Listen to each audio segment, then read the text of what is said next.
Do you like renewable energy? Yeah, I'm a huge fan.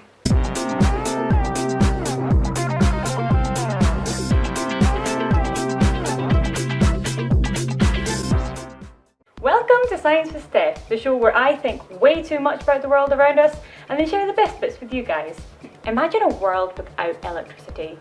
No phones or internet, no warmth or light for our houses, no fridges to keep our food in. Even cars use electronics and a battery to start. So how do we make electricity? Well, electricity is a form of energy, and you can't make or destroy energy, you can only change it from one form into another. Like when I lift up my cat, I'm burning up calories. I'm giving her gravitational potential energy. And then when she doesn't like it, she falls down, gaining kinetic or movement energy.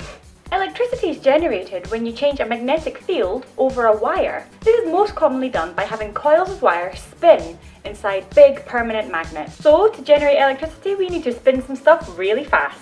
Come on, let's make some electricity! Yeah! Most fuel-burning electricity generation, like coal, gas or nuclear, essentially work like big giant kettles. You burn the fuel to boil lots of water and get that superheated steam to spin massive generators. That's why you get these big power plants next to large sources of water, because you need a lot of water to heat and you need a lot of water to cool it. Renewable energy works a bit differently. They don't require fuel to warm things up. The energy from renewable energies either comes directly from the sun, like in solar energy, or indirectly, like in wind energy, or comes from the gravity of the earth, like in hydro. So let's look at wind energy. My favourite. Wind turbines use the kinetic energy in the wind to spin the turbine blades and to turn the generator. That's why wind turbines need such big gearboxes to get the generator spinning fast enough. Hydro and tidal energy also use kinetic energy to spin turbines. But replace that wind with moving water?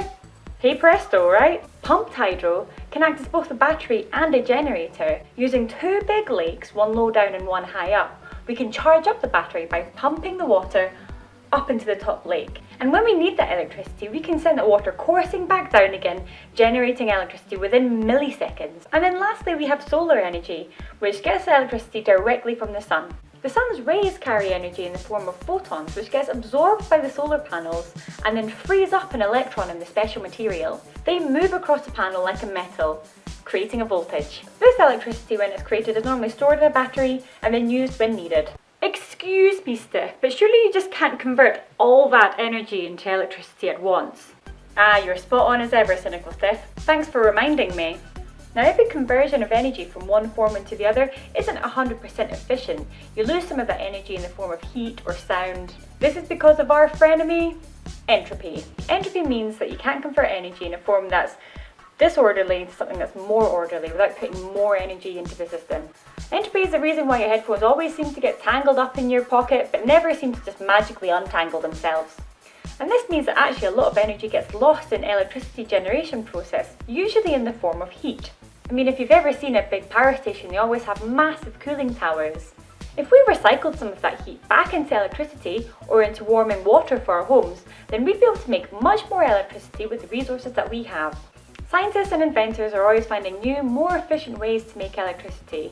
And who knows, maybe someday one of you guys will invent some fantastic new way to make electricity. Any ideas? Post them in the comment section down below and I'll just casually pull it off as my idea. Jokes, I'm way too lazy to do that. Thanks for watching this episode of Science with Steph. Please leave any science-related questions, comments, suggestions or corrections down in the section below. If you enjoyed this episode and would like to watch more videos about the environment, please click here. Or if you'd like to subscribe, please click here. That's all for now. Thanks. Bye. Bye.